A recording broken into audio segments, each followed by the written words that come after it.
Let's go. You're listening to KZSU, Stanford University's FM radio station, broadcasting across the Yay area on 90.1 and across the world at kzsu.org. Welcome to Brands, Beats, and Bites, hosted by Daryl D.C. Cobbin and Larry Taman. Brands, Beats, and Bites stands at the intersection of brand, tech, and culture. We bring you interesting people and insightful points of view on what's popping and not popping in marketing, tech, culture, and beyond. DC and Larry are fascinated with the stories and people behind some of the best marketing in the business. No matter how dope your product, if your marketing sucks, your company may suck too. They both serve as managing partners at marketing consultancy Brand Positioning Doctors, where they help companies large and small, tech and non-tech, build better marketers so they can build great brands. What's happening, brand nerds? I have to say now, there's a bit of a news flash. Yesterday was the third day in a row that Earth broke its temperature for heat. The third consecutive day. And brand nerds, for those of you all who do not believe that something is happening with our climate, bless you, but something's happening with our climate. Yes. But to make a connection to that, we got a hot show. That's right. This is a hot show today, brand nerds. I'm going to list off a couple of things to give you an example. Kleenex, Band-Aid, ping pong, popsicle. I know where you're going. Jet ski. Yeah, Larry, you see where I'm going. Yeah. Velcro. So brand nerds, you may think of these words as categories. Give me a Kleenex so I can have something to pat my nose, or give me a Band-Aid so I can put something on the abrasion that I have on my hand or on my finger. But each of these brand nerds, these are not just categories, these are brands.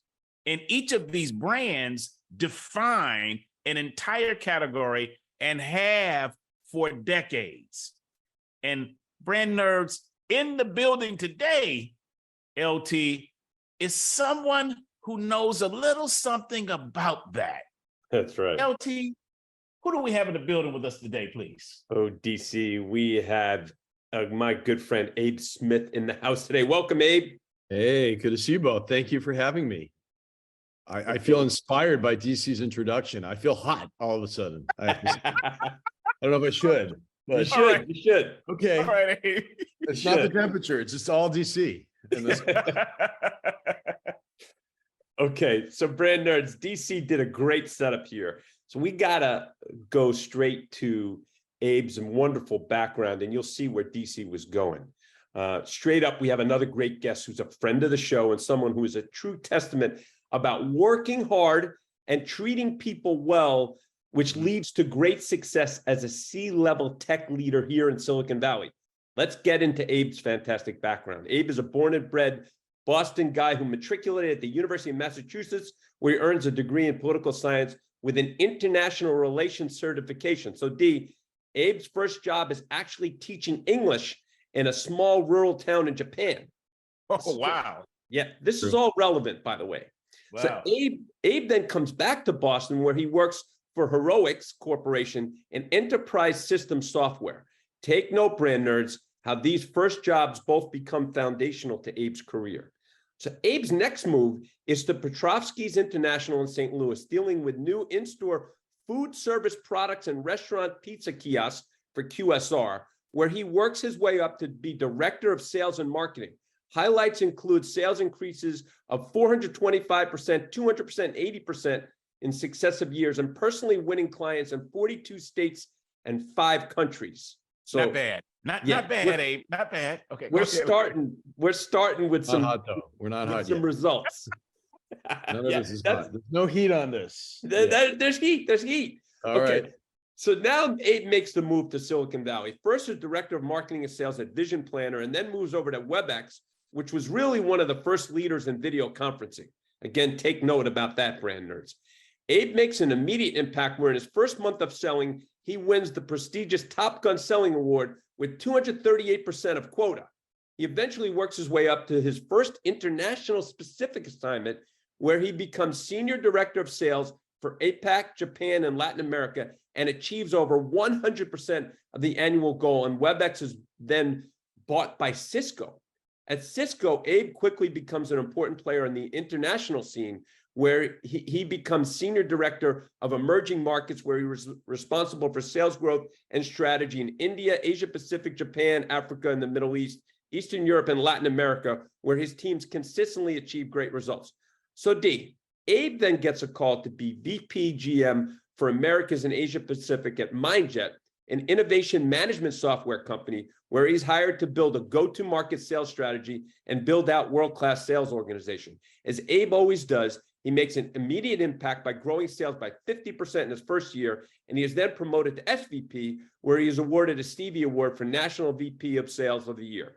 So after MindJet is acquired by Corel Software, Abe moves on to Badgeville, a global leader and gold standard for gamification, as their VP of Biz Dev and Channel Alliances. Cool gig, but Abe gets a really big opportunity to join Oracle, yes, Oracle, as their group VP of Sales Emerging Markets. As Abe always does, he and his team kill it at Oracle, where they consistently drive outstanding results. So, all right, D, in the Bay, if you're killing it at Oracle, there's a lot of pressure, but it's a nice gig. But check this out. Abe gets a fantastic opportunity to join Cision, the market leader transforming the PR communications industry in the cloud, as president of Europe, Middle East, India, and Africa, based in London, where he was responsible for over 2,000 employees and approximately 30% of the $700 million plus business for this New York Stock Exchange publicly traded company. While Cision was super cool, Abe and his family really wanted to be back here in the Bay. And check this out. Note this date. In January 2019, Abe joined Zoom as their head of international, where Abe and his team have driven crazy record results since. So that's right, brand nerd, Zoom. That's what DC was alluding to. So yes, he has some very interesting stories from March of 2020 and beyond. So welcome to Brands, Beats, and Bytes, Abe Smith.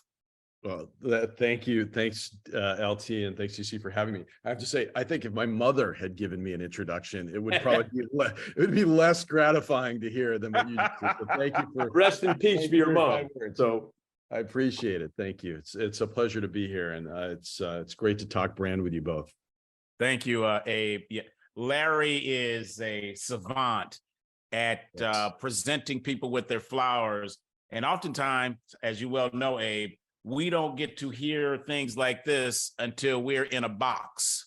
So this is nice that you're hearing it now. You're hearing it now. All right. So very generous. Next section is called Get Comfy. And LT, I got two here on Get Comfy. Normally we only do one, Abe, but I was noticing something as it's not enough. Oh, Abe, it's easy. Not just one, but two. not just one, but two. Okay. So on the one hand, we hear about these large juggernaut companies called Cisco and Oracle, and now Zoom. On the other hand, we have Vision Planner, MindJet, and I don't know how large Cision is. I don't know if that's mid cap, small cap, large cap. It's about 700 million or so. Yeah. About 700 million. Okay, right. Okay, so different than an Oracle or Cisco or Zoom.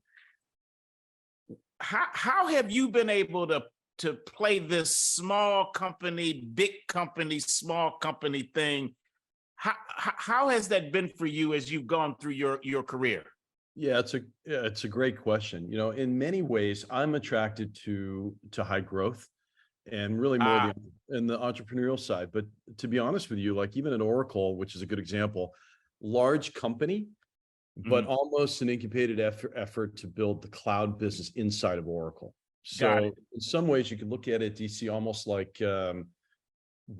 probably the biggest venture capitalist in the world was Larry Ellison at the time. And he was really committed to developing cloud infrastructure for the company and applications that supported that kind of work. So we were a bunch of renegade cloud guys and girls inside of the company. And so it felt very, as much as you could, it felt pretty entrepreneurial inside of that organization. It was really around, you know, groundbreaking efforts across the world. And similarly, I would say even in Cisco, we were an acquired asset at WebEx. Yeah. And it was a lot about, learning a bigger company, and there's mechanics that give you a lot of strength and reach. And then certainly at the same time, it was about teaching and helping to educate what the cloud meant at a very early stage. It was 2007. So as you can imagine, like, it was early days of the cloud, and business applications, particularly in a company like Cisco, were pretty new. So there was a nice, good balance of both. And, I think at the end of the day, it's all about who you work with and the kind of work that you do. So So true. if you can find the kinds of companies that have the same values and ideas that that's you do, good. I think it works out well. That's been my experience so far. I mean, I don't know if I know you both have been involved with very big places yourself, and some small startups too. And Yeah. have you found the same experience? Larry, I certainly have. How about you, LT? Yeah, I'd love. See, this is one of the reasons why I love Abe. Notice Abe went to the people, and I think it Yes. really matters, Abe. With one specific situation, with the people that you actually work most with. So Yeah. you can be with big company X, and you happen to be with at that point in time with a great group of folks, where Yeah. 10 years later or 10 years before, people could have been in the same place, but it was not a great group. And so, Yeah. I think one of the things that you've done incredibly well is you've had people lead the way, literally and figuratively. And so I would agree with what you said. It's about who you're working with. Yeah. Yeah. And I've been fortunate. I mean, there's been some really great people that have come into my life, and, I haven't done, I guess I've been lucky not to do things so bad that we've been able to do more together. So that's been the best part of it. Right. Yeah. So my connection into what you're saying, values. So finding a place to work, because you're going to spend more time doing that than you're going to spend sleeping. Yeah. So may as well do it with folks that have a similar values to your own. But then LT, Abe said another thing when he was describing his time at Oracle. He said we were a bunch of renegades. Mhm. And we were finding a way to build the cloud inside of this big company. And so what I think is important about that, brand nerds, is Abe has some understanding of intrinsically what he's about. And so because he knew he was a renegade, he knows he has to be in high growth situations. So you first need to know what's inside of you before you can determine where you ought to go. So that's my takeaway from there. Next question, and get comfy, Abe. Okay. I'm going to tell a very brief story to set up this next question. So as you know, Larry and I, as well as our business partner, Jeff, we've all spent time at the Coca-Cola Company. So Yes. I was there when the iconic Roberto Gosueta was the CEO, and Yes. Don Keough was the chief operating officer. So these are icons of the business world. Even today, rest in power to them both. So in 1984, before I got to Coca-Cola, as many of the brand nerds know, Coke released New Coke. So they got rid of the regular Coke and they did New Coke. So this is arguably the largest marketing debacle in the history of marketing all time. And so sometimes during these all hands meeting, they didn't call them that then, but you get everybody together in this auditorium at Coca-Cola. We would have a conversation about that moment so that we could remember and not repeat our mistakes. And one of the questions that someone asked Don Keough, he's on stage, and this is the early 90s. They said, because of the fact that when you return back to Coke Classic, the growth went off the charts, to your point, high growth company. Said, did you all do that intentionally? Was that an intentional move? This is a reasonable question. So Larry knows where I'm going here. So Don Keough, he looks, he kind of chuckles. He says, we're not that smart and we're not that dumb. Okay, this is the point. Okay, so I go to you in timing, two companies I thought with the pandemic, I'm like, these are pandemic companies. Amazon and Zoom. Okay, so you can't make that up. You're not that smart. You're not that dumb. All right, so what was it like for you? You're coming in January. of 19, and it's less than 18 months later, Abe, and you're looking at the pandemic. What was that like for you? I mean, the pandemic was crazy, so I'd say in the same way that you set up the discussion, DC, on Coca-Cola, there's probably a little bit of background. We knew we were building a great company. So let's start there. I think when I joined Zoom in 2019, the company was growing at 100% year over year profitably. Wow. When we issued the S1, it was pretty clear that this is a different kind of company that had financial discipline, actually was disrupting a very mature industry. So video conferencing was wildly available, whether it was with Microsoft Skype or Cisco WebEx or LogMeIn products or whatever. I mean, there were a variety of choices, FaceTime, et cetera. So Eric Yuan, our CEO and founder, was pretty bold to say, hey, I think something different is needed, and that the macroeconomic trends in the market were suggesting that well before the pandemic. So, when the company IPO'd in 2019, it was a very successful IPO. It's actually one of the most successful in 2019. And we had high expectations. So, going into 2020, which was a pandemic year, the company was just over $600 million in revenue, and we had guided the market at about $950 million. So roughly 54% year over year growth, which is aggressive, even in the cloud.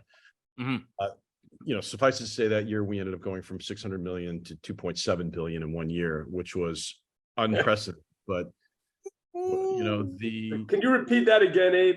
Yeah, it was over 600 million to about 2.7 billion in a year. So I mean, it was actually the fastest growth for enterprise software company ever in the history of enterprise software. But inside the tornado, what was interesting, and you all appreciate this because you've worked for such iconic companies. We actually felt when the pandemic started to show itself, and for me, actually, I saw tea leaf signs early, because you got to remember, I manage the international business. So, we were starting to see some of the rumblings in Asia early. And it's a bit of the wave that happens, if you will. Right. And actually, you might recall one of the first markets that really got impacted was Italy too. So it transposed over into Europe pretty quickly. And in the US, it was a question of like, well, is this really going to turn out to be something that's, global, or what is this? Right.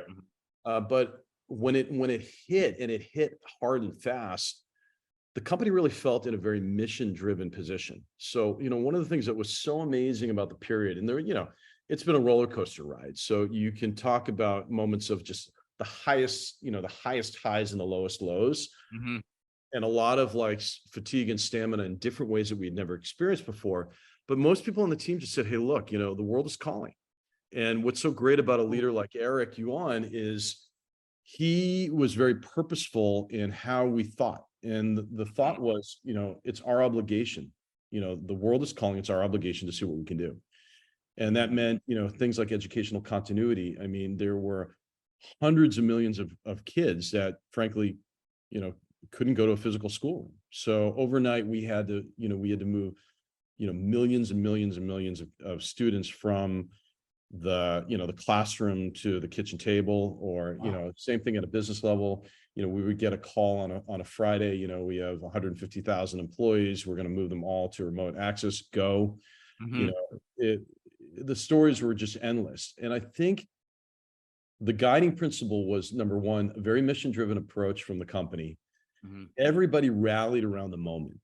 And there was a lot of how we operated was somewhat in a triage fashion. So like every day there were stand-ups. When we faced a problem, we dealt with it as a group together immediately.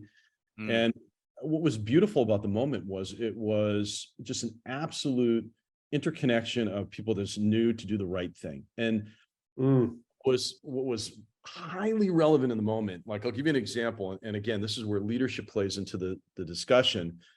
I was meeting with my international leaders, and it was about 11 o'clock at night in California, which is where I'm based. And, my team is spread out throughout the world, so it's never a good time for anybody. And we were getting on the call to really discuss about the business and how we're going to continue to go forward. And I was talking with Eric, our CEO, prior to, and I said, hey, Eric, do you mind coming into the meeting and just, sending a couple of words so the team understands what you're thinking at the moment? And you got to understand what was interesting during the pandemic. Again, the highs and the lows were Zoom became first the savior, and somewhat a little bit vilified because Yeah. Eric himself faced incredible xenophobia at times. There was tremendous pressure around, China and other activities outside of the United States, Yeah. so on Yeah. and so forth. And Eric came into the meeting that night and he said something I'll never forget. And it's become really iconic in just how I think and frankly, how the company thinks. He walked into the meeting and said, look, I'm going to ask you guys one question because I asked myself this. I looked in the mirror and I asked my 20-year self, when I look back 20 years from now, did I do the right thing? Simple.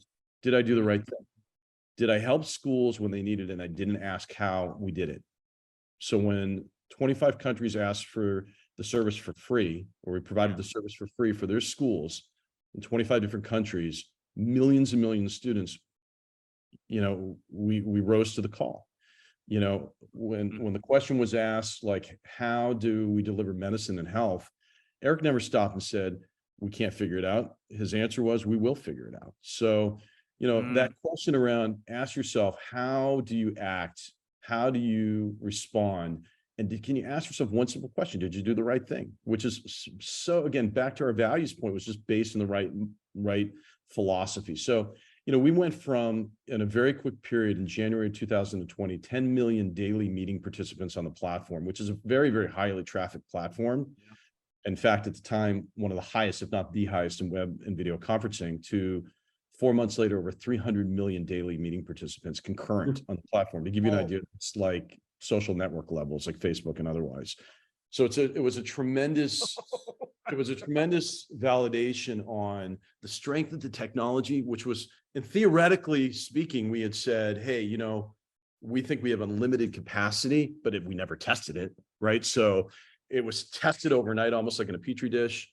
So an incredible feat of technical prowess, which included some of our partners like Amazon, who you mentioned, with AWS, which provided us public cloud elasticity, Oracle, OCI, which became a very critical partner on the cloud elasticity. Mm-hmm. And then just all the employees from salespeople to customer success to technical support to marketing folks, et cetera. And I think, when you get back to the brand side, it really endeared people to the brand. I mean, sure. What was interesting about Zoom before the pandemic, I would walk into an airport lounge with a Zoom shirt on, and this was well before the pandemic. People would be like, wow, I love that product. You guys are great. Thank you. I mean, never had I had somebody thank me for the use of our software. Wow. I was like, this is something different. And then I think during the pandemic, there was a lot of gratitude from our customers where number one, they started to create a connection in the brand with the brand in a different way. It became how they connect. Yes. And, where we focus now on our brand messaging is around human connection. And, our feeling is we can really connect humans in ways that they never thought possible. And in some ways, the silver lining of the pandemic was it taught us what was possible. It taught us that we could learn remotely. It taught us that we could connect with parents and friends on a Friday night virtually. It taught us that, I could receive medical care from a practitioner without ever physically going into his or her office. So there are a lot of silver linings. And I mean, that's a long answer, and it was a very intense period, and the roller coaster ride continues, but for that moment, we felt really good about the work that we were doing. And at the end of the day, we did the best we could to serve the world. Abe, that's why podcasts are what they are. We want that long answer was amazing. That took us, I felt like you took us under the hood of what you guys were experiencing at that time. And of course, you and I have had these conversations, but I'm really glad you shared it with the brand nerds, because it's really a special point in time that I'm sure you knew at the time it was. And it feels like Eric and all of you all really understood the gravity of the situation. And man, did you step up, and you deserve your kudos. To this day, again, as you talk about touching human beings, my 85-year-old mother, who has dementia, but her two best friends who she grew up with are fine, and they call their happy hour Zooms 3 nights a week. They've been doing that since the pandemic, like 85-year-old ladies, and Zoom did that because it's easy enough for the 85-year-old ladies to do. That's right. And, that was part of the thesis, Larry, of the company was, one of the themes that we had seen was the consumerization of IT. Products needed to become easier to use. And I'm not talking about like your social media application, which you use every day, or, something on your iPhone or otherwise, or on your Android device. We're talking about like business software, which is really what the company was built for. One of the things that we just didn't expect in the pandemic is the company was never designed to really serve consumer use. So we focused on selling to businesses and providing the product to higher education, hospitals and financial institutions, et cetera. We didn't expect Girl Scout meetings and, and your 85-year-old mother to be on it. We're glad that they could, because again, it provided something that they needed. And that's where, again, the company was very benevolent. Eric was very benevolent. We carry the cost of that too. So there was a heavy cost of delivering service, which were largely free accounts. That's a big part of what grew during the pandemic. Right. But you know what? That goes to our view of marketing.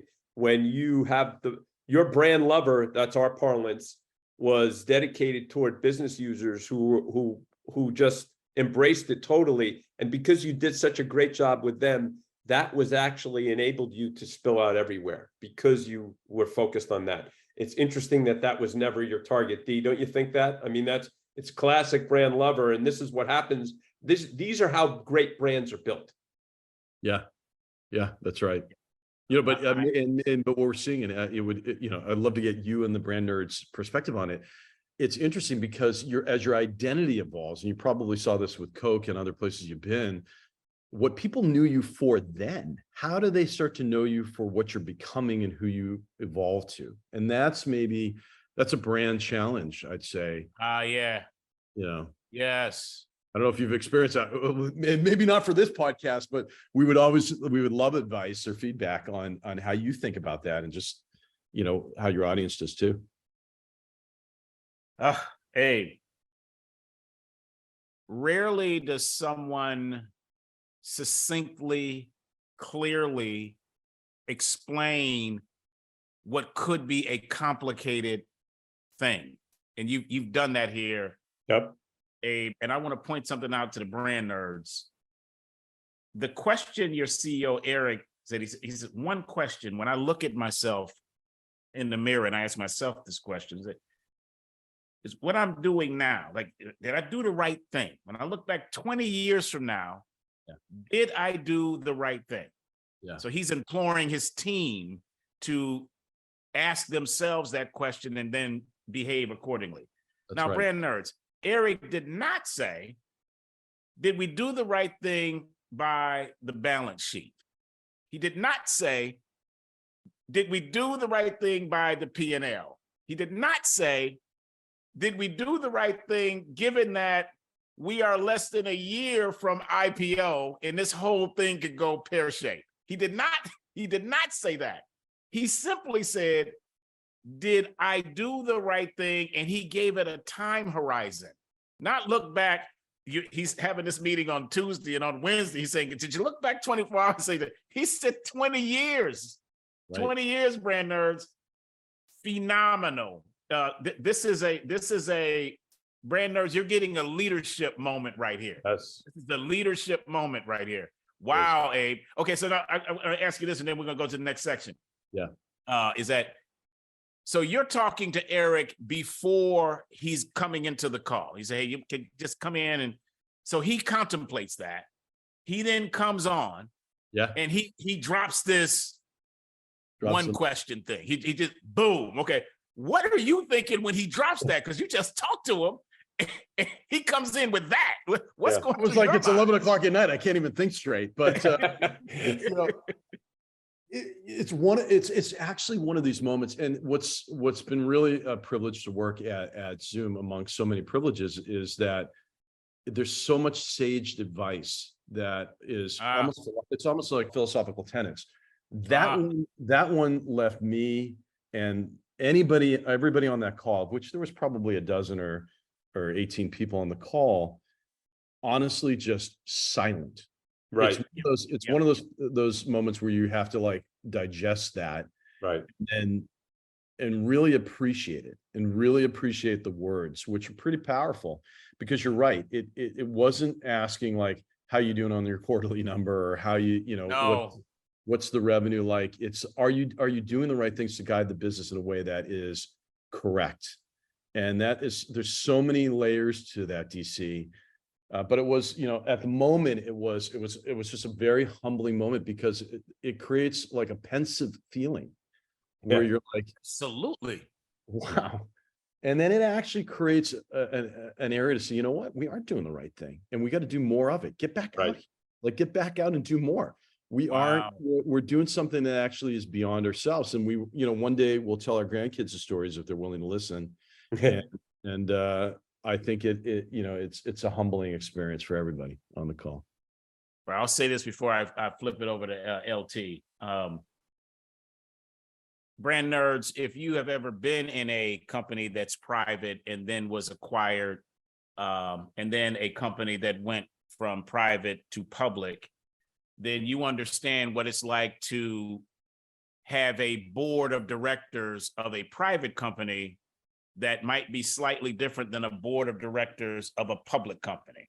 So once you get to a board of directors of a public company, brand nerds, by and large, that board will dictate what the company does. Now, of course, the CEO is typically the chairperson of the board, certainly no less than a vice chair in most cases. So they have something to say about that. And of course, the founder, in this case, Eric is both the founder and the CEO. They have something to say about the construction of the board, but you answer to the board, brand nerds. This is what happens. So for Eric to come in and say, the one question is, did I do the right thing? It also meant that the board had to back that.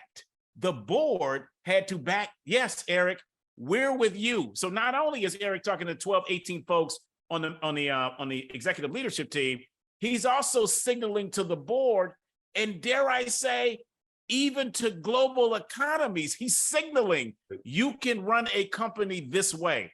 I am godsmacked.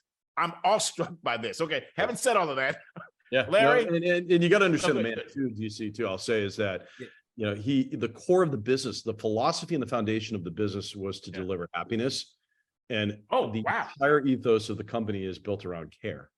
So if you start with that as a baseline of foundation, it operates very foundationally, fundamentally differently than probably most companies some of the brand nerds or myself have been a part of. That's deep. Larry, we could end the podcast now. I know. we can end it now, but we're not going to end it now, Abe. I think you guys should be interviewing Eric, not me, for God's sakes. He's the real. I'm just a disciple. Like I bought into the religion times 10, and I believe in the religion. That's so Abe to say this, though, D. It is. It is. All right, LT. You ready to take it to our sponsor read, our wonderful sponsor? I am happy to take it. We're going to do our specificity read. Hey, brand nerds, back here to talk to you about specificity. And brand nerds, we know many of you are immersed in digital marketing or just simply involved in it. Either way, if you want to optimize your digital marketing to maximize results, we have the solution for you. In 2021, an interesting thing happened that forever changed the landscape of digital marketing. Apple's iOS update was structured to provide users the opportunity to opt out of ads, and more than 90% of users opted out. Android quickly followed suit with similar opt-out numbers. This situation created complete upheaval for the entire digital marketing infrastructure, with engagement rates falling precipitously. Now you know why you may be a 22-year-old female playing your favorite game app on your phone, and all of a sudden you're being hit with an in-app ad for Rogaine. That's serious money down the drain. Here's where specificity comes in to save the day. Specificity does not track or know users' personal data such as name, social security number, etc. Specificity uses device ID numbers similar to a VIN number on a car, so they track what users are doing without knowing their personally identifiable information, working in harmony with the post-privacy update. Now with specificity, both the consumer and the advertiser are happy, since consumers see digital ads that are relevant for them, and advertisers serve ads to people that are receptive to the message. Let's give a real life example. If Jeff Soul brand Lunchables wanted to use specificity, they can serve ads to only parents, not just to any parent. They can dial into serving ads to only working parents of, let's say, children 6 to 12. Additionally, if they wanted to, they could also not serve ads to any parents who are vegetarians or other similar dietary restrictions who would not be prone to buy Lunchables. The bottom line is this would enable Lunchables to be incredibly efficient in serving their message only to those who would be most receptive and doing it in a way that completely respects said consumer's privacy, since they do not know or learn any personal information about these people. The bottom line is in 2023, we believe no one else out there can deliver better digital marketing results than specificity. We have introduced specificity to many clients, and everyone is super happy since each client has been more successful with their digital marketing efforts than they were before. For more information on specificity, please visit their website at specificityinc.com. Again, specificityinc.com. That's specificityin.com. Their website is also on our show notes. If you want to improve your digital marketing results, go check them out. All right, brand nerds and Abe, we're about to take the 5 questions. So here's how this goes down, Abe. I ask a question, Larry asks a question. We go back and forth till we arrive at 5. Baseball season, full effect. I'm in the batter's box. What was the first experience you had, first branding experience where it just captivated you? It was like strings upon your heart. You're like, ooh, I really love this brand. What did I do before engaging with this brand? What was that brand for you, Abe?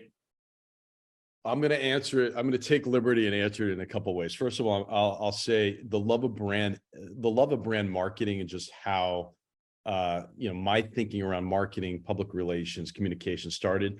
I'll pay homage to my mother because, just on a personal level, you look and you reflect on people that really taught you the art. She was by far one of the best branding specialists, communicators, public relations, conceptual person. So a lot learned on her, on the knee of my mom. But I would say there was a catalyst moment, and I was thinking about this, of a brand experience that really resonated with me. It was a bit of a parable and a story.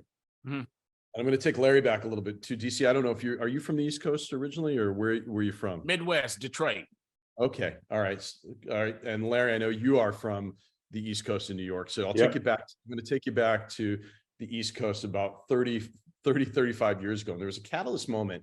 And Larry had mentioned I lived overseas in Japan, and I come back to the Boston area, and I was getting, ingratiated back into the business world, and just community at large. And I got invited to a Rotary Club meeting. In small town, Boston suburb.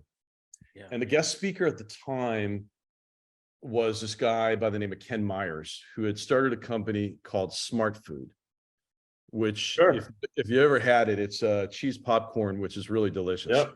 And this is kind of interesting in that there was a bit of a Boston popcorn war going on with a company called Boston Popcorn, and Smart Food had gone and done their thing.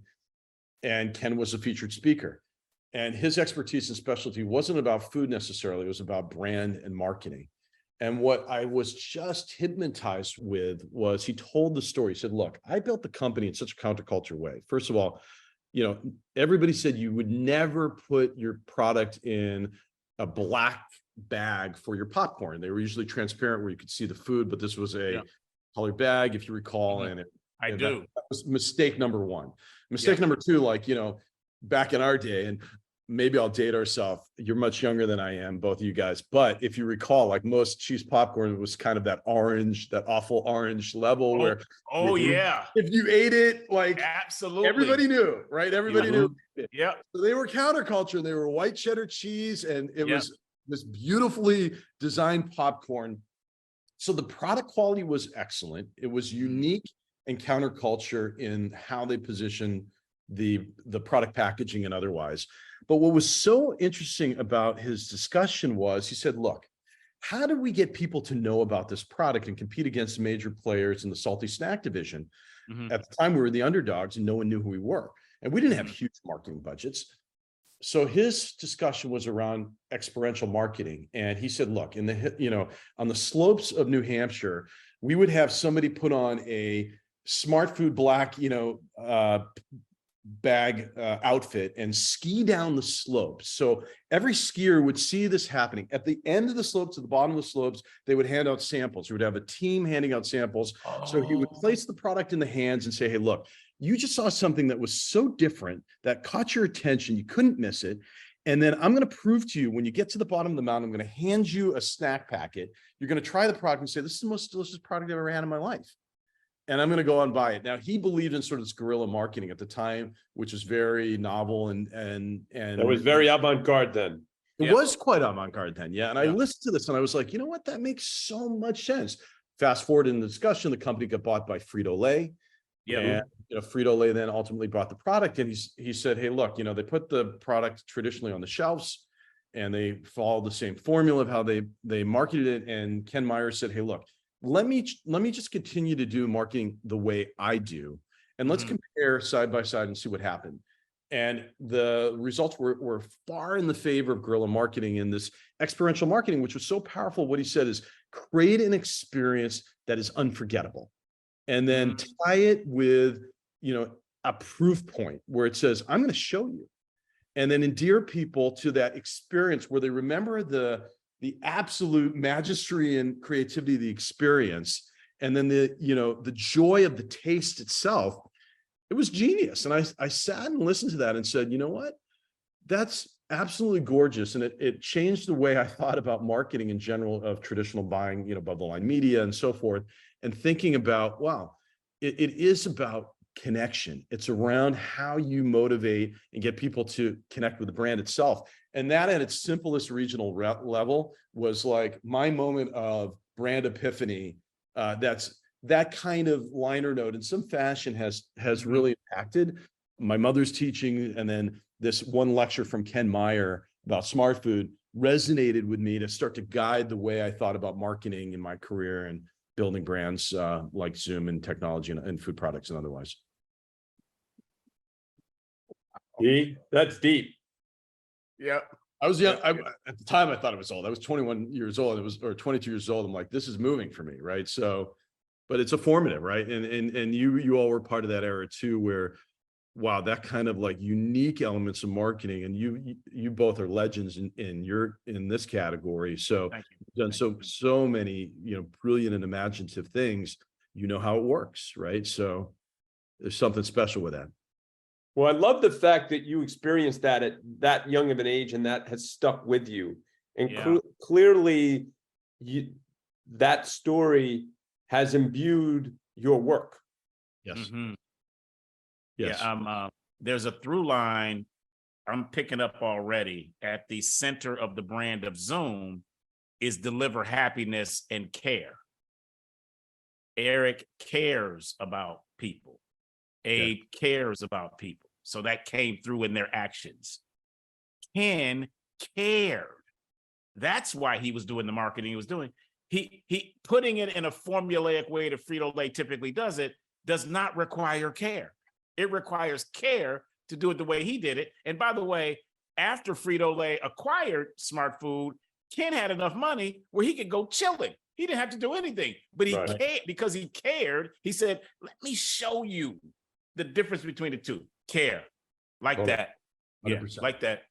100%. LT, any more from you, brother, before we go to the next question? I think we go to the next question, D, don't you think?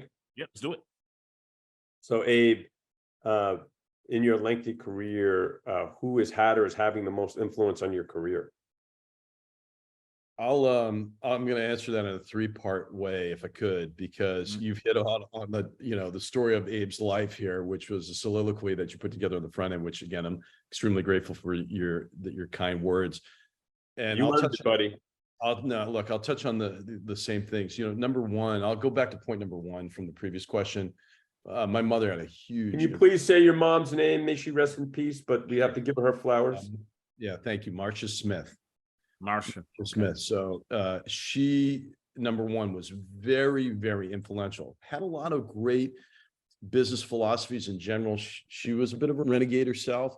She was an entrepreneur. So, when you learn from somebody that is so hyper creative and you're around that, and frankly has very good business acumen, which is complemented by my father, who helped her on some of the business mechanics. It was just, it was a household that you don't realize necessarily as a child. Like, you learn a lot from your parents in general, but just like on a pure business level, reflectively, huge amount of influence from her. So that's number one, just on a personal level and just life and business, I would say. When it relates to international business, and she helped catalyst this. She actually found a magazine cover back in the day. There was a magazine called International Business, and the cover story was of two guys, one guy holding, a chopstick with a bagel, and it talked about how they had brought bagels to Japan. And I thought it was just the most interesting story. And as it turned out, I ended up writing a letter and connecting with this gentleman who was on the cover of the magazine, who ended up becoming a mentor and a colleague. And fast forward, I ended up working for him. So when you mentioned the quick serve restaurants and the food service products that we developed and then sold around the world, he was a big influence. So Jerry Shapiro, what's his name? Jerry Shapiro, who unfortunately also has passed, was, the SBA Exporter of the Year. He was awarded on a Rose Garden ceremony by President Bill Clinton, and it was really pretty amazing. Like, he did some incredible stuff, and just a lot of life lessons again, and just very, very skillful as it pertains to selling and the sales side of business. And then when I moved to Silicon Valley, part three on the influences, tech is a very interesting world. And I've been very, very fortunate to come across some amazing leaders like Subra Iyer, who's the CEO and co-founder of WebEx, you mentioned earlier, Larry. Absolutely brilliant. I mean, to see the trends, he saw the trends in technology before they ever happened. And he knew the mechanics of cloud computing before people were calling it cloud computing. Wow. And then I was tutored, if you will, and mentored by Dave Berman, who was one of our sales leaders he was a president of WebEx, and then ultimately a part of Cisco. When we were acquired by Cisco, to actually work in the shadows and actually spend a little bit of time with John Chambers was incredible. I mean, he really was a consummate diplomat and statesman as it pertains to how he proselytized the brand around the world, and how he's very, very clear on what the message was. The platform is a network, and the value of Cisco and what they brought to the world. And then people like Mark Hurd at Oracle. We're pretty fortunate in the business that we ran. We had some time with Mark Hurd, quite a bit actually. And, Mark, who has also unfortunately since passed away as the co-CEO of Oracle, was a brilliant leader in his ability to understand the command of numbers, and just how actually the simplicity and mechanics of a business that complex and large, he could really articulate it. And then I think in this discussion, we've talked a lot about Eric already, but he's one of a kind. I mean, he's a savant. Sure sounds like it. Yeah, How do you pronounce his last name? Abe? Yuan. Yeah, Yuan. Yuan. Okay. Yeah. So, and Eric is, has been a real inspiration in a variety of ways, and how he's built the company from nothing to, $4.5 billion in about 12 years. And just, the intelligence he's brought to the business, his skills as it relates to engineering and design are second to none. So it's been a privilege. Like, lots of people along the way have been very influential, some in tech, some in international development, and just some in life. Yeah. Great stuff. That's great, D. You want to add something? You want to go to the next question? I'm going to quickly say this and go to the next question. It isn't just the fact that, Abe, you've listed multiple folks. What that is an indication of, to me, is that you've been paying attention. Yes. That's what that means to me. Yeah. I'll go to the next question. Platitudes have been offered, volumetrically so, and deservedly so. But this next question, Abe, has nothing to do with those wonderful wins. Only your biggest F up, Abe, your biggest stinky, massive, visible F up. Might I even say hot, Right. And what you learned from it, Abe, and what you learned from it. Right. Well, D, the list is long as distinguished, and it could be the salsa I drip on my shirt and my face when I'm eating a burrito with Larry Taman. So it could be called out as that. As We both do that. And now that you told me the new Coke story, the real new Coke story, I don't know that I have one of that magnitude by any means. Like, there's some brilliant stuff behind that. So I'm a little bit, balanced on that story that you told. But I guess when I think about F-ups, there are a lot. Like, let's be clear. There's times where you kick yourself and say, I made a lot of wrong decisions. And frankly, many of them are on timing, stayed too long, stayed too short. I honestly wasn't patient, was too patient. I think that has been a theme in my life. Sometimes you're a little bit too optimistic. And the F-up was, hey, I probably should have been a little bit more real with myself. Mm-hmm. And then I'd say, I've been reflecting on this a lot. And I think, people maybe our age, I'm going to say again, for both of you in your 30s, for myself, that's a little bit of 50s. Not quite. You think about some of the things that are what's important. And, there's a philosophy to how you lead yourself as a person. Probably, maybe some of the F-up I made is not taking enough time for myself, and the challenge is, with care comes responsibility, sometimes sacrifice, and that sacrifice could be with work. And, that sacrifice often can be with health. It could be with family. It could be with planning. It could be with joy. Yeah. And I don't really subscribe to a discussion around work-life balance, because in many ways, personally, like, the worlds have blended, but they have been too discrete in one or the other, work or life. Right. Yeah. I think what I've really been trying to work on lately more myself is, like, these two worlds are always going to coincide, but if they can somehow intersect, where others can participate. Like, my son is older now, my daughter's older now.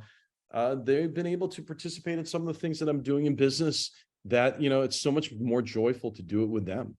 And, there's times where we've been able to really celebrate with the fruits of our labor and be able to, capitalize on that. And that's like, an F-up where I would have deferred that happiness or joy. I would have had something else to do. We're being much more thoughtful now to say, you know what, life's short, you never know.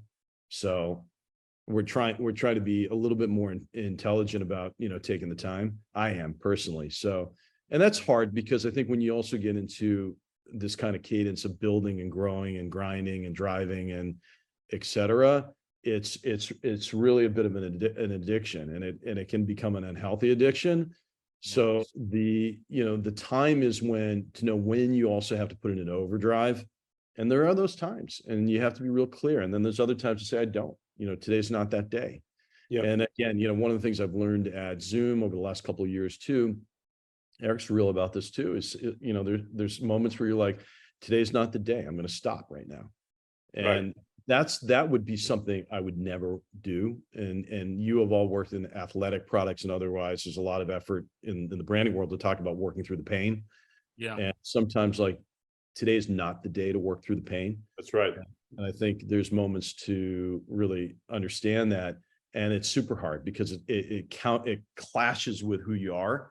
And like the athlete, you want to get back on the field, and you're like, you know what, this could really be hurting me for the long term. Yeah. But I got to get back out there, and I'm running, and I don't even know why anymore. So I think when that happens, it's like you really got to somehow regroup yourself. And the F-up I've made in the past, to answer your question, was I haven't taken stock in that. I'm trying to now, personally. That's at a very personal level. As your friend, I'm so glad you're saying this, because I've seen you be Brand Nerds in DC. Abe is so hardworking and so conscientious, and that could take, like he said, it becomes an addiction. And I've seen you be that way, right? And so for you to even take stock of that, as your friend, I'm really happy to hear you say that. And I think that there's huge wisdom and learning for others to hear that, quite honestly, earlier in their career, to set boundaries. To your point, Abe, it's, life is about gray, It's not black and white. And you're going to be working at odd hours and crazy, but there's times where you just got to block that damn calendar off and go take your son to Monte Carlo like you did. Yeah. Right? That's right. That's totally strong. right. Yeah. When Abe and LT and Brand Nerds, we understand when we go out to have a meal, it's going to cost us something. So we get that. We buy a car, it's going to cost us something. We get a house, apartment, it's going to cost us something. What I don't think we humans are as good at is understanding the cost of grinding, because it does cost something. You may not recognize it in the moment, to your point, Abe, but it does cost something. Yeah. Totally there's a cost. Yeah, so true. All right, LT, should we hit the next one? Yeah, so Abe, love this question for you. You know, you've basically lived most of your professional life in technology. So regarding technology and the confluence of marketing, and you've lived that too, can you tell us where you think marketers should lean in or best leverage tech, or areas that you think they should be leery or simply avoid? That's a great question. You know, I think, you know, technology is so liberating in how it actually affords personalized connections if used correctly. So, you know, we're at a point in tech, whether it's on a communication device like Zoom, or it's on, you know, MarTech, which I was very involved in for many years. You know, you can get extremely personalized and the messaging can be extremely pronounced. So I think used correctly, that's very powerful because it provides people with the right kind of messaging at the right time for something that they favor, which is valuable. I'd say, you know, where people have to be careful as a marketer around, you know, use of technology is when it does feel a little bit invasive and you're overstepping the boundaries. So, you know, the amount of information that we're enjoying, and now with the advent of AI and what AI is going to do for the profession, any profession, marketing, sales, customer success, financial services, health and wellness, et cetera, it's groundbreaking. And I think that's a leverageable tool. And I think tech in general is. And I've seen that. I've seen the growth of the cloud really provide so much more power. And I think what's going to happen now in the AI world, you know, we're in a fourth revolution. So if, you know, the internet was a primary revolution and the PC was a revolution and the mobile device was a revolution, you know, AI is extremely beneficial, but, you know, incorrectly used, it can start to get a little bit dangerous, right? So the balance for a marketer is still to use these tools. And I'd say communication tools, MarTech, et cetera, AI and so forth, in ways that provides value and edification for the recipient. They have to know their boundaries, and it should still go back to the discussion that we had about a half hour ago, where you're really caring. Like, so if you can use tech to show that you're caring and you're not actually using it in a way that's just, you know, personal, or it's for your own well-being or the company's well-being, that becomes pretty obvious. So that's a difficult dilemma for a marketer, because, you know, they're chartered now, and especially with technology in general and the analytics associated with it, everything's very quantifiable. So I actually believe very highly in the art and science of marketing. And I do think that there is an art and science. So, you know, again, the art side, the artistic side is around, you know, helping people connect with a brand, that beauty of an emotional responsiveness, et cetera.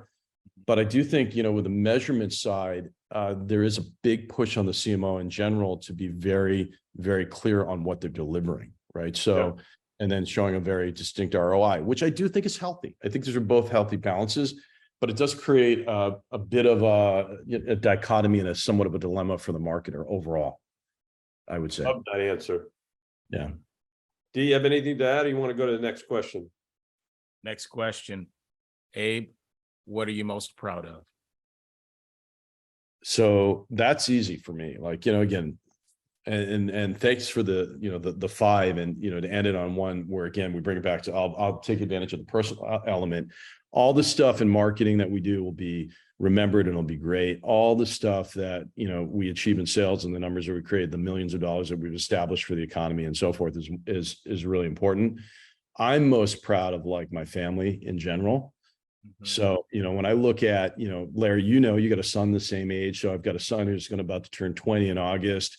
And it's really, really wonderful. And I'm so proud of like his skill, what he's learning, how he's making his own choices, how he articulates himself, his empathy, his care.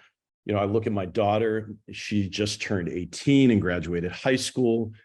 Her ability to have just such incredible determination and grit, perseverance, it's inspiring for me. I mean, she, you know, suffered some learning challenges. You'll be happy to know, Larry, I don't think I've caught up with you, but she's going to be going to NYU, which is awesome. for her. We spoke when you were looking, remember? You were right. Now it's realized, so she'll be going to the Big Apple, and that's great. Absolute perseverance. I'm so proud of her. And, you know, I'm also now that Esty, Josh and Esty, by the way, are Abe's kids' names. Yeah, Josh and Esty. So, and with my wife, Shelly, you know, I'm really proud of the relationship that we've been able to build, that it's evolved. Like, you know, as we grow old together, there's new chapters that we're going to have to navigate together. And I'm grateful and appreciative for her, you know, support and just willingness to also take a journey that's going to continue to be crazy. She's living in crazy town, you know, with hanging out with Abe Smith and you know, a lot of gratitude for great parents and family members too. At the end of the day, I'm proud to have that on my side. Nice. That's it, man. Love it. That's the story. Should we go to the next section? Let's do it, LT. All right, Abe, DC, what is popping? Hey, what's popping, Abe? Tell me, let's go. That's right. This is our chance to shout out. Back to hot again. Let's go back to hot. That's right. Back to hot. hot. Goes back to hot, DC. Let's see how hot pops, right? And Larry, and by the way, just to put a button on this, this is why Abe subliminally used smart food popcorn, because how does corn pop?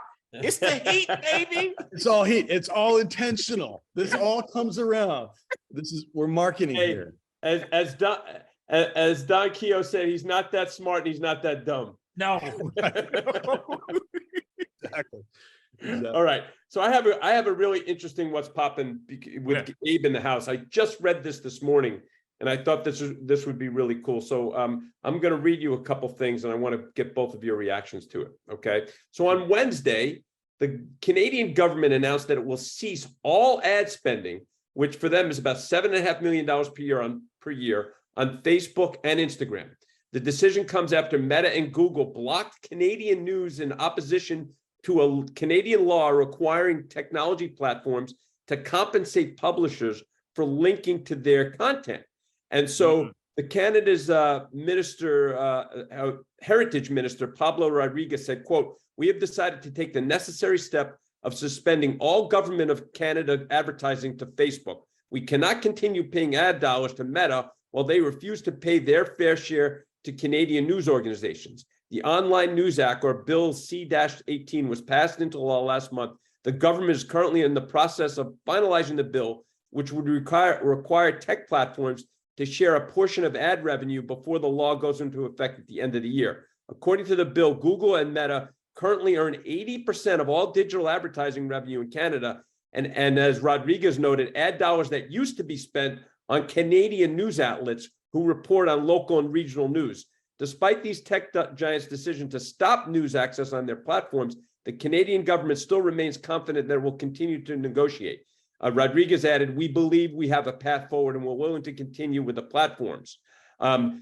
However, Prime Minister Justin Trudeau said, and again, this is all within the last 24 hours, quote, "This is not just a dispute over advertising, it's a dispute over democracy. This goes to the core of a free and informed society that is able to take responsible decisions in a democracy. Meta has not yet commented on the news, though it has previously mentioned that news in Canada holds little to no economic value for the company, believing that news organizations benefit from the publicity they receive on Facebook and Instagram." Basically, Zuckerberg and his cronies are saying, you're a suburb of Buffalo. That's really what they're kind of saying, right?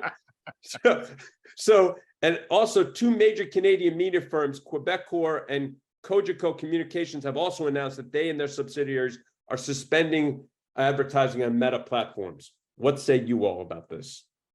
Abe? I was to say, DC, you take first stab. Come on. All right. Okay. Oppen. This is okay. A clarifying question, Larry. Yeah. Is the issue that Meta is sharing 0% of the revenue with the publishers, or is Zero. it that they? Oh, okay. I was going to ask, or if it's like they're looking for a larger share. But what they're basically saying, what I interpret is Canada saying, hey, you know, they're using, you know, all of our news outlets, and we're not getting paid for it. And by the way, that's how they're supported. So what they're really saying is, if they don't share the revenue, how are these news organizations and publishers going to survive? Well, they're not. Okay, right. So they won't survive in my view. All right, so I've got two issues here. One is, what this suggests is that since Meta is much larger than any of the individual publishers in Canada or any other country for that matter, that even if the Canadian one publication wants to sue Meta, they're never going to get to a place where they can afford that legal battle. Right. So this is a size thing. So the first thing on my mind is there some way for the Canadian publishers and publishers smaller, call them micro publishers around the world, to form what is ostensibly a digital union, if you will? Right. Is that one way to combat this? But then the second one is this, far more human, and then I'll pass it to Abe. I don't know that whoever at Meta is making that decision, like, yep, nope, you're not getting any money over here, you suburb of Buffalo, if they are looking themselves in the mirror and saying, I got one question for myself. Am I doing the right thing? But I look back 20 years from now, will my grandchildren be proud that I snuffed out the mounted police daily? Right. Well, I mean, and I think the answer is no. So that's where I stand on it. Abe? It's a tough one. I mean, I would say, hopefully the Canadian government and Justin Trudeau and Mark Zuckerberg and all of Facebook can sit down at a table, have a couple of pancakes and put some syrup on it and talk about it, right? Which is the first question. It's like, how much real communication other than press releases are they having? Right. Yeah. Is there a mediation on that? The platform is important. So Meta has a critical importance at a global level. I mean, the decision to make a statement and then revert ad dollars elsewhere, bold. It's correct. I think they have to do what's right and say, at the end of the day, this is a fundamental issue for us as a country. We want to, again, let's see how Meta reacts and if they'll sit down correctly and discuss it and look back at themselves, today and a week from now and do the right thing. And then subsequently, if they don't, then there's a stance to say, should they make that move now? And probably the answer is yes. And then can there be an adjustment and a mediation over time that makes it fair and equitable for all? So let's see where the issue goes. That's a hot one though. Yeah, there should be a situation where everybody in the media community, because they're all part of the media community, needs to figure out how everybody can get their share. That's my opinion, and that's where I'll state it. And everybody should figure out how to do the right thing. But I don't blame the Canadian government at all for making a stand, because if you don't make a stand, it's this is gone, right? Yeah, I'll just say this quickly in the realm of do the right thing. And at this moment, brand nerds are thinking like, is this a Spike Lee movie or is this a podcast? Right. But anyway, is that a principle that I would like to see big and small companies employ. Creators should be compensated for their creation, right? Even if they don't know how to be compensated, right? That it should just be figured out for the creator. So that's a thought I have. All right, go ahead, Larry. That's it. All right, so Abe, dude, this has been so much fun. I've been looking forward to this for so long, and this is better than I expected. Thank you both. This has been a lot of fun, and boy, it started hot, it ended hot. So I'll take Well, we I'll have a take couple the of learnings we want to posit, Abe, before we get out of here. So, DC, I'm going to start with my learnings. There's so many things, but I'm going to cull it down to 5. And Jeff Shirley would be happy to give the odd number 5. The first one goes back to who Abe is, and brand nerds, no matter who you are, what your personality type is, extrovert, introvert, whatever, find your peeps. It's about the people you work with. Find a place that you feel like you fit. That's number 1. And that's professionally. Number 2, as a leader, be like Zoom CEO Eric Yuan. And D, is so funny you mentioned do the right thing. You know, it goes back to that. And the mayor from Do the Right Thing, just do the right thing. If you go to just that one foundational piece, we all know, just do the right thing. That's number 2. Number 3, experiential marketing. Abe was talking about the smart food situation, and he took it to another level. Creating an experience that is unforgettable, and experiential marketing can really be that, where you really emotionally connect with consumers or customers right in front of them experientially. Number 4, Abe, take time for yourself.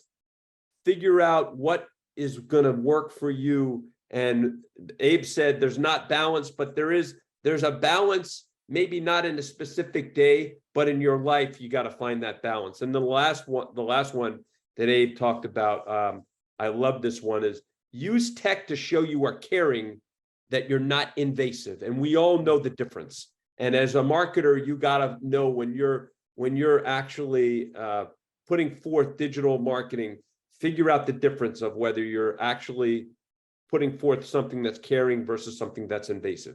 Those are my 5. All right. Those are dope, Larry. Abe and Brand Nerds, you don't know this. I've never listened to an episode of Brands, Beats, and Bites all the way through. Never. I don't like listening to myself. This is going to be the first one that I listen to from front to back because of you, Abe. All right, here are my takeaways. The universe has a rhythm, and I think it gives us clues about life and who we are. The first one is this. You started in Japan as a teacher. You're at Zoom, and when you all took off, you took off because you did the right thing by teachers.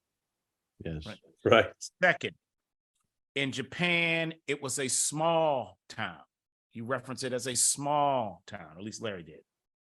When you had your marketing moment in question number 1 that blew your mind, it was a Rotary meeting in a small rural town outside of Boston.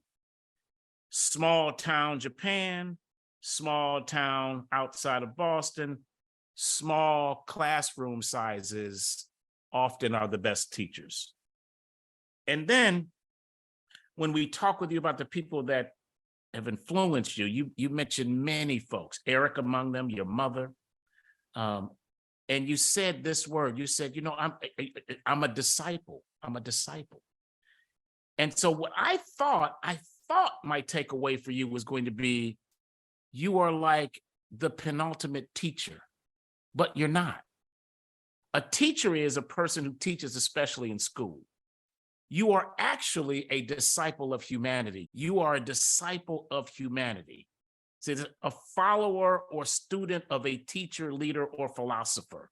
With that, I will end on this, another quote that I have discovered from Eric Yuan, and it is this. And by the way, that's the CEO of Zoom, Brand Nerds.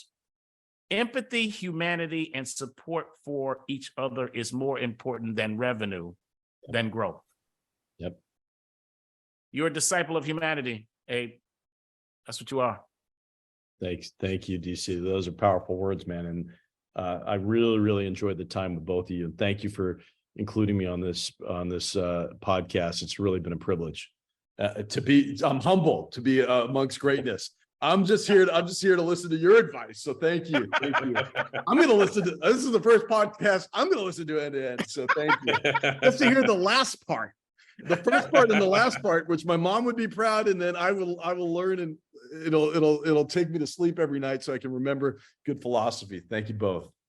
Welcome, brother. Thanks. That's awesome. Abe, we're so glad you joined us.